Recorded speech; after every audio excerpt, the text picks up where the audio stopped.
welcome our good friend from the Locked On Kings podcast and, of course, ABC 10, our man Matt George. Matt, what's happening, man? Isn't it nice to have a draft day where not all of your hopes and dreams are tied into whatever decision the Sacramento Kings try to make? Isn't it fun? I mean, I know it's maybe not as exciting and we're going to have to wait a while for the Kings to make a pick, but a chill draft day, I love this. No, you're right. It's not as exciting, but this is better. Yeah, this is a lot better. So with that said, Matt, who the hell are the Kings taking at 24? I hope you guys are going to tell me. I mean, flip a coin, throw something in a dartboard. I think there's so many options for the Sacramento Kings, and the reality is all those options rely on what the other 23 teams do. You just basically have contingency plan after contingency plan after scenario after scenario. But what wouldn't surprise me is if the Sacramento Kings have a guy in mind that has a range from the mid to late 20s to second round, like a Trace Jackson Davis, for example. Like I've seen a lot of people saying, oh, he's an early second rounder. If he's the Kings guy, the Kings are going to take him at 24 and they're not really going to feel bad about it. Now, some people might say, hey, wow, that's a reach. But in reality, we're talking late first round of the draft. If you find a guy that you think fits with what you're trying to do, helps you ultimately accomplish your goal and works, go out and grab that guy. Don't try and play it cute. Don't say, I really like this guy, but I think he'll be there at 38. So I'm not going to pull the trigger on it. And I'm going to run that risk. Nah, if he's your guy, just go get him at 24 and figure the rest out later. And I'm imagine the Kings have multiple scenarios and multiple whiteboards that they're not leaking that have different scenarios on it. So, I mean, I know for me, like I like the idea of Trace Jackson Davis. I've really warmed up to Omax Prosper. I think Omax Prosper would be kind of a fun pick, especially from a defensive standpoint. I know I was hearing you guys were talking about like Leonard Miller, Bryce Sensabaugh. I think there are a lot of guys in this range that the Kings could pick and you could go, okay, yeah, let's see what they can do. So I'm excited. Quick follow-up question. I can't believe I'm going to do this again for the second straight day. Can you check your settings to see if your microphone is connected? Because I'm feeling a lot of air there from the ABC 10 studio, and it just doesn't sound like the crisp Matt George that I'm accustomed to. It looks right to me. Oh, okay. Then maybe that's just how you sound now. Well, this is all part of our worked angle. That is our life. Matt, how about that? Is that better? Matt, yeah, it's great. Oh, okay. I don't know. Matt is convinced our life is a work. Like yes. nothing is real, and like it's all a work. Huh. Just not life in general, just our relationship. It's just I think Kenny's for real. I think Kenny's just trying to get in here like he's doing his thing. But Damian is absolutely.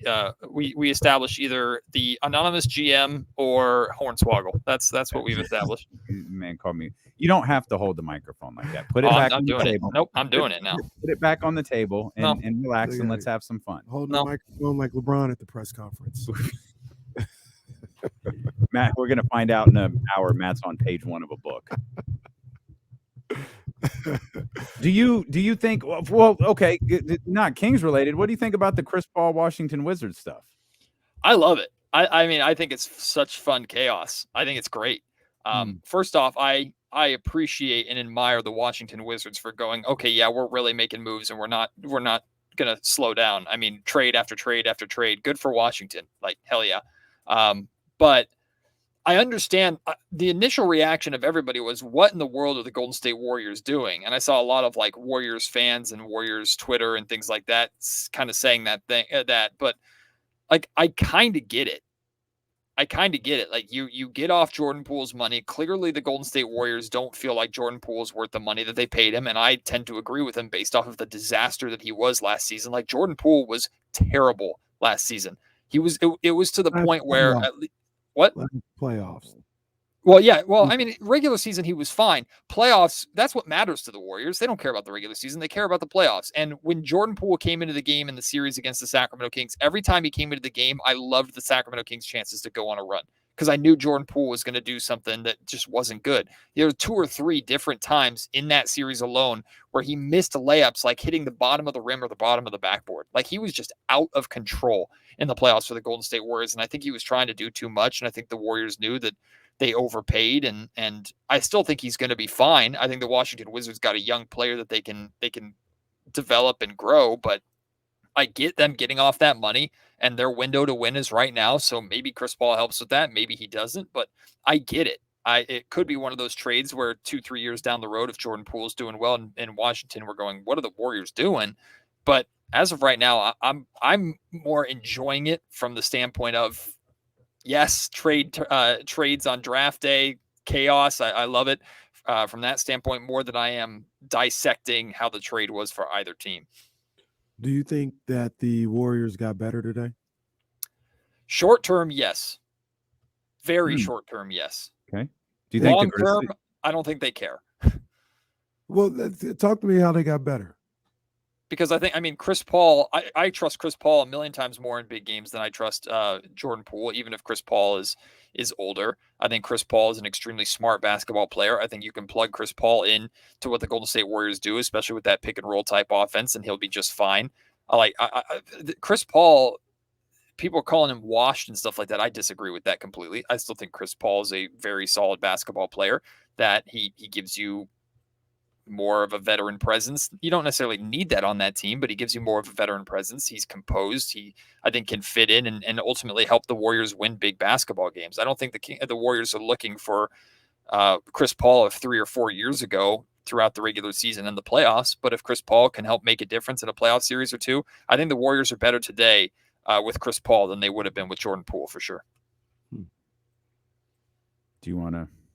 No, I mean, I just disagree. I don't think they got worse, but I also and I've been saying it all day, but much like Bradley Beal in Phoenix, like I like Bradley Beal the player, but I think that fit is awful, about as bad as it can get. And I look at this thing in Golden State is the same thing. I mean, you're looking at a starting lineup and maybe even a finishing lineup of Chris Paul, Steph Curry, Klay Thompson, Wiggins, and Draymond. Like, where's that taking you? I guess I care less about lineups when it comes to the Golden State Warriors and the way they play basketball, because their lineups have fluctuated so much over their dynasty years of death lineups and small ball lineups and things like that. I trust Steve Kerr to figure out a lineup that works with Chris Paul, one of the greatest point guards of all time, than I do trusting Jordan Poole to help this team win a championship again. I know he was good in the playoffs against the Boston Celtics when they actually won the title and things like that. So I'm lower on Jordan Poole than I probably should be, but watching him in person in that 7-game series, I thought he was a disaster. And I think the Golden State Warriors, their window is right now, and they can't afford to have a disaster on their roster right now. So that's just where I'm at. Maybe they're about to re-sign a disaster to 3 years, $90 million next Friday. Let's say maybe they still have a disaster on their roster. Yeah, but that disaster has helped them win titles, like significantly helped them win titles. So okay, I know he's riding coattails, and I know how you guys feel, but Draymond, come on now. I don't like Draymond Green either, but we know Draymond Green is significantly more important to the Golden State Warriors and their dynasty than Jordan Poole ever was or probably will be. Hey, like, let's be honest with ourselves. That's what I say all the time. Robert Parrish helped the Celtics get championships. Would you sign him right now? Like, look, what he did in the past is fine. He ain't that player no more. You would take Jordan Poole over Draymond Green today for the Golden State Warriors? I would. Yes. Yeah. Oh my goodness! Wow. I guess I'm on an island then, because I absolutely would. No, you and the Warrior fans. You and Warrior fans aren't. Well, that doesn't make me feel better. They hate me. Of course that Kings fans dug up tweets from you, so maybe this is that wasn't Kings fan. Well, actually, that was Kings Muse shared it. I'm still mad at you, Kings Muse, and you trying to tweet these things to me all day. You screw you, Kings Muse. Well, it's out there. I mean, just like the Bonte Hill, Chris Paul tweets are out there. They live forever. I'm gonna just stop tweeting because I don't know what I'm ever saying live. I'm not gonna tweet. Oh, we've dug up some of your tweets. I'm not tweeting no more in life. Nothing will ever beat the Frank Mason backcourt of the future. Mark my words. That wasn't me though. No, I know, but I in did terms say of Trae Young though. I said pair up Trae Young and De'Aaron Fox. I don't care what it costs. You did say I must be really like, I guess I need to reevaluate my feelings towards Jordan Poole, because I'm actually a little shook at how easy that was for you guys to pick Poole over Draymond. Like that does not make sense to me. Well, so there's a couple of things at play. One, I think Kenny and I don't harp on what Draymond Green did in the past, Two, I don't think we look at what Draymond Green did in the past the way that other people do. And three, Jordan Poole's 24 years old. Sure. And I am of the belief that Jordan Poole and Draymond Green, because of what happened last year, wouldn't work together. I would have picked Jordan Poole over Draymond. And I would have because I don't know. The part that we haven't talked about today, I don't know what Klay Thompson is moving forward. We realize they're probably just going to play Klay Thompson too and have these like legacy contracts until this thing just bleeds Joe Lacob to death. And he's living with Bonte Hill in Visalia. But I think Jordan Poole with this team would have worked moving forward. And I think if Klay can't be the player that he was, at least on the offensive end, Jordan Poole could have. And I think Jordan Poole would have been better year round, including the playoffs, if Draymond Green was gone. I think that's a difficult thing for a young man to get over. And I was always on Jordan Poole's side. Clearly, the Golden State Warriors are on Draymond Green's side as they're choosing to reward him next Friday for his behavior while they ship Jordan Poole off to what's going to be an NBA sewer for the next few years. And real quick, Matt, I'll say the other thing to this. Just as awful as people look at Jordan Poole played in that postseason, Draymond was equally awful. Draymond was much better than Poole in the Kings series. Really? Much better. He got suspended one game, and that's the game they won. He was good in game one. They won 4 games. Game two. They won 4 games, 3 of them with him. And he kicked the Kings' ass in one of the games. What are you doing in game 7? In game 5, he played great. In game 1, Jordan Poole played really good until he rolled his ankle. Nobody talks about that. Like, he rolled the mess out of his ankle, and that's when he started playing bad. I don't know. And then, even then, they won that series. What the hell did Draymond do against the Lakers? What did Jordan Poole do against the Lakers? That's my point. Like, people talk about Jordan Poole didn't do anything. And then I'll ask you, who do you expect moving forward over the next 3 years to get better? Who has a better chance to get better? Well, I mean, it's the 24-year-old, of course, but that's what we're going for. Like, Draymond, I don't know if Jordan Poole getting better is ever going to attribute to winning the way I think Draymond Green can right now attribute to winning, and the Golden State Warriors are trying to win right now. That's my point. If I'm trying to win today, I'm picking Draymond Green over Jordan Poole, and it's not a hard decision for me. But he went 2 months ago, and Draymond didn't help. What makes you think he's gonna help next year? Even Kevin John looked at you sideways during this conversation. He looked back at you like, "What the hell is my colleague talking about back there?" Hey, man, I'm just keeping it real. Like, people think I'm a Draymond Green fan all of a sudden, even though I got yelled at by the Warrior fandom for saying that he stomped on Sabonis, which he did. I'm not saying I want Draymond in Sacramento. I sure as hell don't want Jordan Poole in Sacramento. Like, I'm good. I don't need either of them on my team. But if I'm the Golden State Warriors, I understand them picking Draymond. I think it's an easy decision for them to pick Draymond over Poole. This dude Sabonis got curb stomped on his chest, and he got booed by the Warriors fans. And he apologized. That was the best part. He went to the podium the next day or before the next game and went, "Yeah, I'm sorry. Like, I took the story away from my teammates and my coach when I coached the like, what the hell are you apologizing for?" Yeah, sorry, I got my chest caved in by a lunatic. Well, this is all about the Kings and their chances next year in the Western Conference and all that. The Warriors weren't the only team we saw make a trade. We saw the Memphis Grizzlies last night wind up with a player that I did not think was attainable by anybody. Yeah. The Memphis Grizzlies landed Marcus Smart last night. Yeah, I was mad at you. I thought specifically about you and said I was mad at you. No. Because you've been talking me off the pipe dream that I had of the Kings somehow making a play for Marcus Smart, which was never going to happen. So I'm irrationally mad at you. But I was shocked. And I thought the Grizzlies made out like bandits. I think it was a phenomenal pickup for them. So you think they got better last night? The Grizzlies? Yes. Yeah. Absolutely. They have the back-to-back or the last 2 defensive player of the years on that roster, and John Morant is going to come back at some point. Like, the Memphis Grizzlies are very, very good. I think. Go ahead, Kenny. I just don't. He hates Marcus Smart, I thought they too. stayed the same, pretty much. Really? You think Marcus Smart does not increase or does not make that team better? Jordan Poole would have made that team better? No, I just don't look at Marcus Smart the way I guess everybody else does. I mean, he's a really good ball player. I don't think, like, what Memphis being the 2 seed again next year. I I think seeding's irrelevant at this point. I don't think the Well, seeding they gonna win 55 games again next year? No, I don't think so. not with John Morant out for the first I 25. agree. Well, even besides that, I agree with what Damian said earlier.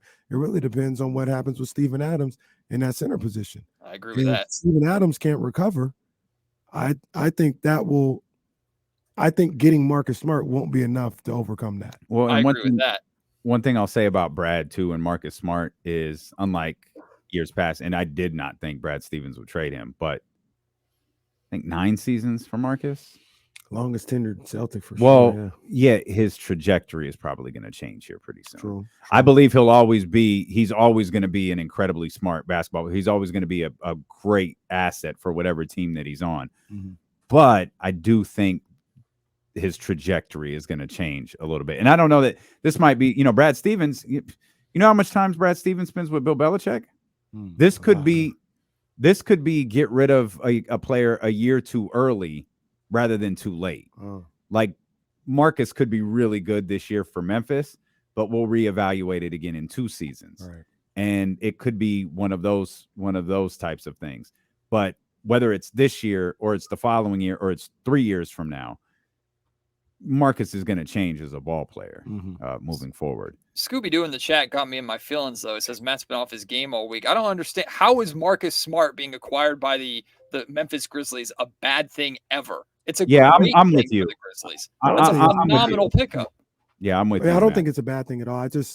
It didn't move the needle one way or another for me. Yeah, but I don't think they're looking at Marcus Smart to be the difference in a championship. I think they're looking at Marcus Smart to be a great guy to hold down the fort while Jaw's out, but also help them still remain a really good defensive squad. Like that's a great pickup for Memphis. One thing we haven't talked about either is, and we saw this in Boston, Jesse can attest to this, that team lacked accountability this year. And maybe Steven Adams didn't have the type of voice who could bring accountability to that locker room. Marcus does. And I don't know how difficult it would be for a guy to walk into a locker room like that. But I do believe Marcus Smart does have a certain level of respect across the league. Maybe he could do that. That's something this team needs. They need Steven Adams back just as much as they need accountability in that locker room. That's or the truth. Someone who can do what Steven Adams does. But we still haven't acknowledged, like, Brandon Clark's not playing next year. So I don't know if Marcus Smart is completely filling that void. Like, at this point, at best, you might have a wash. Yeah. That's all I'm saying. I think it just kind of keeps them where I thought. If anything, maybe it makes them a little better because I thought they might fall completely off to like 6 seed, maybe playing. Maybe this keeps them in the top 6. But I don't think it elevates them. Yeah. I didn't want like Marcus. Marcus. No, you don't. No, you don't. I didn't want Marcus into Memphis either, just because I don't like the Memphis Grizzlies. Like I don't. It's a good fit, like culturally. Like he's gonna flourish in Memphis with that crowd, the culture of that team and that franchise. Yeah, they'll love him down there. Yeah. So we've seen teams around now. We've seen, I believe, Grizzlies, Warriors, Suns. All this is, Matt, is fear of what the Sacramento Kings are. Sounds like fair. Absolutely. 100%. Best thing you've ever said. Nothing biased about that remark at all. This no, is it's true. all it's facts. Fear of the beam. They fear the beam.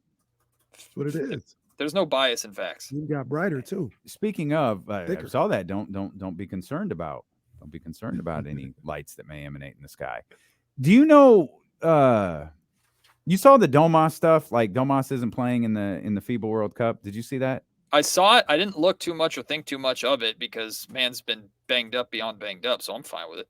Okay, I didn't think anything of it either. But aren't you talking to Monty tonight? Maybe just throw that question in there after the.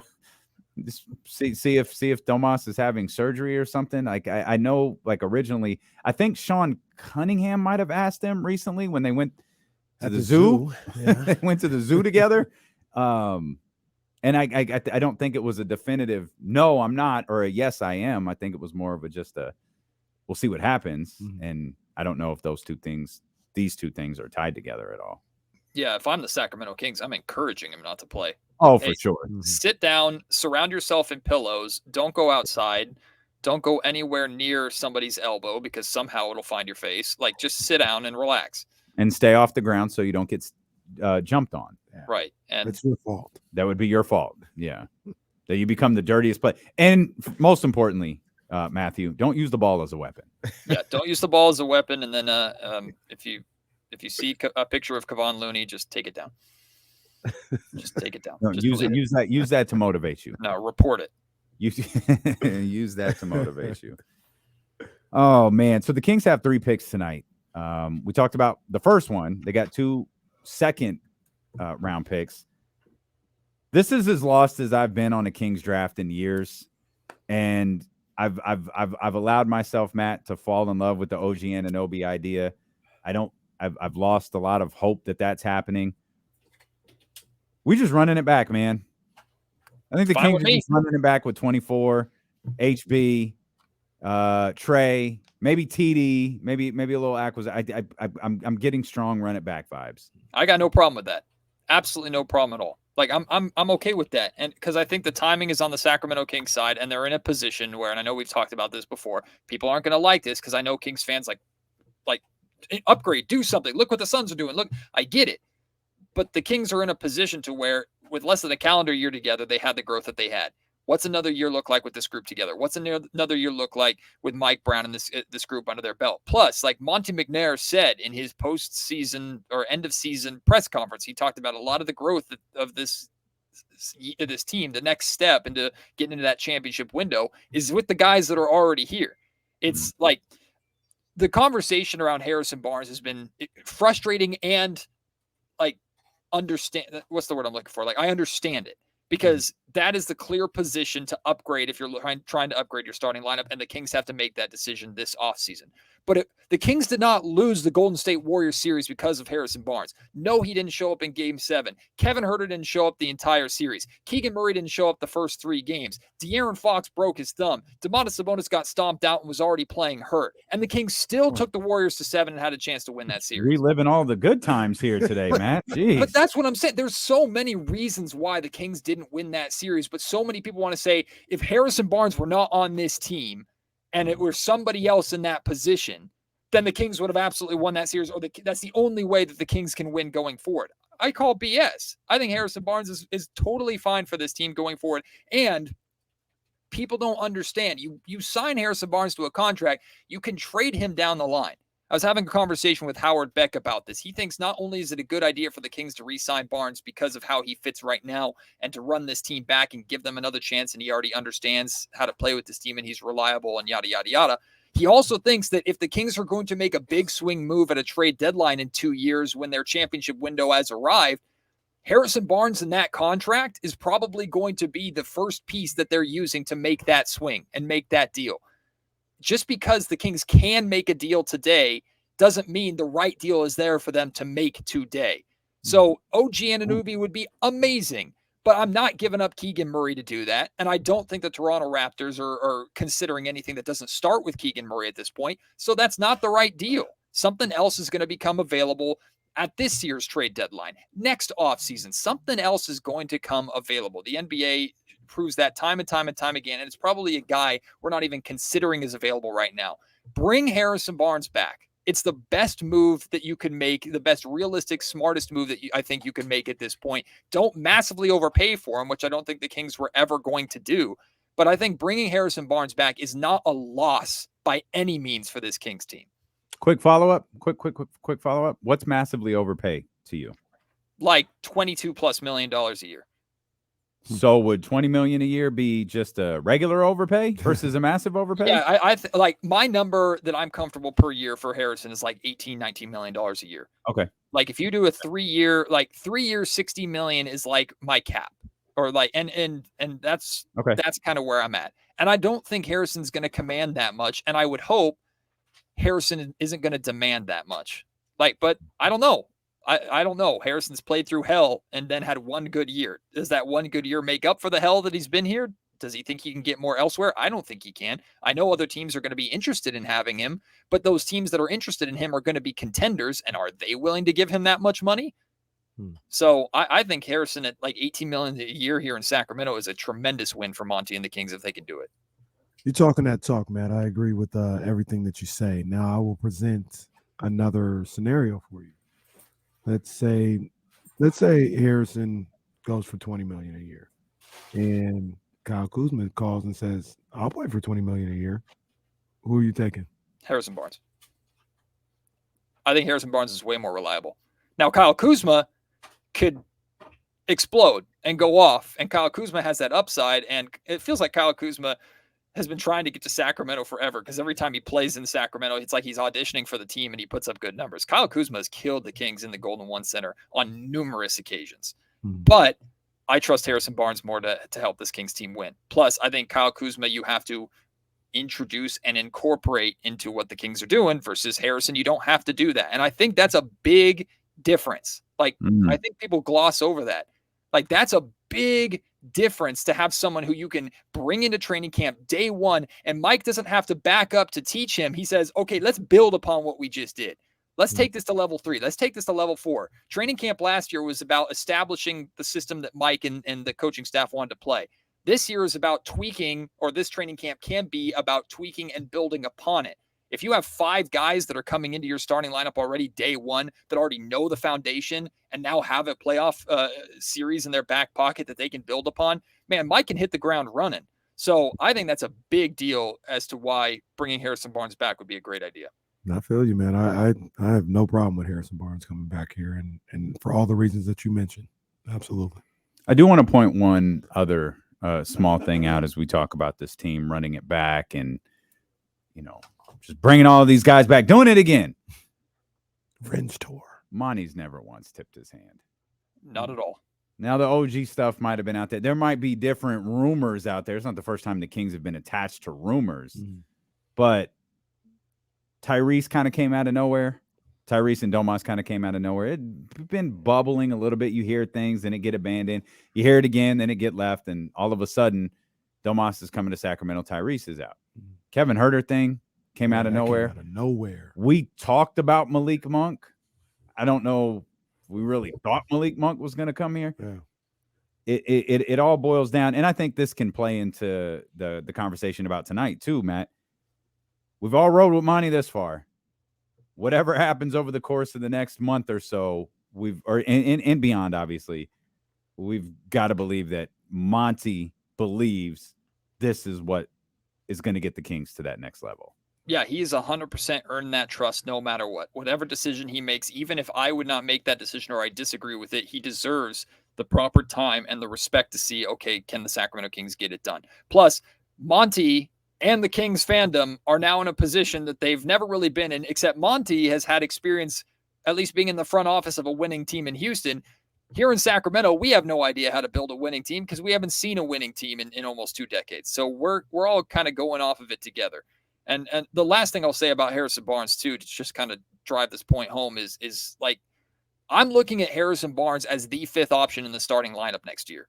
Like, Keegan Murray is number 3 to me.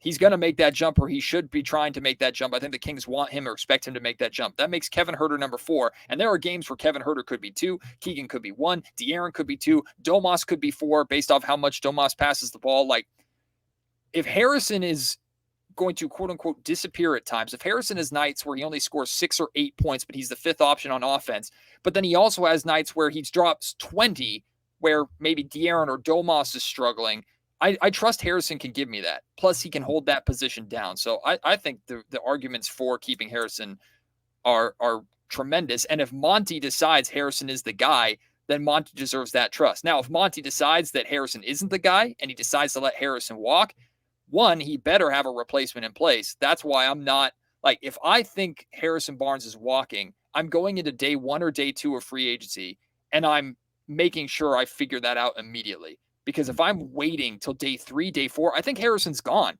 I think there are enough teams out there that are going to want a player of Harrison Barnes' caliber. He's an absolute starter in this league, even if he disappears and struggles at times during the regular season and during the playoffs. So if you go into the first 3 days of free agency and you're kind of stringing Harrison along because you don't know if there's going to be a trade out there that you can get, maybe you're negotiating for OG still, and then Harrison goes and signs with who the hell cares?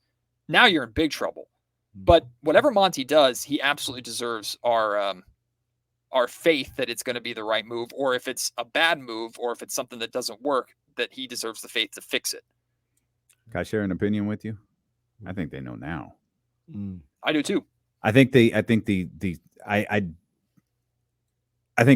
still think there's something to the OG stuff or something to a trade, but I do believe that's the one thing that had a deadline. I never thought tonight was the deadline for any potential Sacramento OG deal. I do think next Friday is, though. And I think there's a call between whether it's Monty McNair or Said Ujiri or Wes Wilcox or whoever has been involved in these conversations. Look, are we doing this or not? Because if we're not, we're moving forward. And I think for Sacramento, moving forward means Harrison Barnes. I don't think there's a situation where 3:00 next Friday gets here and we're just looking around waiting for a Kings tweet to drop. Like it'll be done before then. I agree. That's just my opinion. I feel you. I think you're 100% spot on. Well, I like when everybody tells me I'm right. I'll say that right now.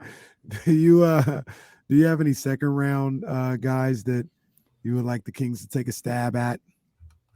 I'm about as useless as it comes when it's evaluating second round talent. I'm almost useless at 24. Like I've leaned so heavily on the great guests that we've both been able to get. Amazing people like Bobby Gerald, right? Thank God for those people. Like that really truly understand and can break this down. And they're the ones that are selling me on prospects while I go and watch a mixtape online and pretend I can break down this dude's game. So Bobby, Bryant West, Jill Adge, they take it as their personal mission. I'm going to find a dime in the second round. 100%. Yeah, second round, I don't know. Some people say Sissoko, cool if he makes it. Some people say Imani Bates. I've had people tell me you should avoid Imani Bates like the plague. So I don't know. Like, no clue. Great insight. You're welcome. Checks in the mail.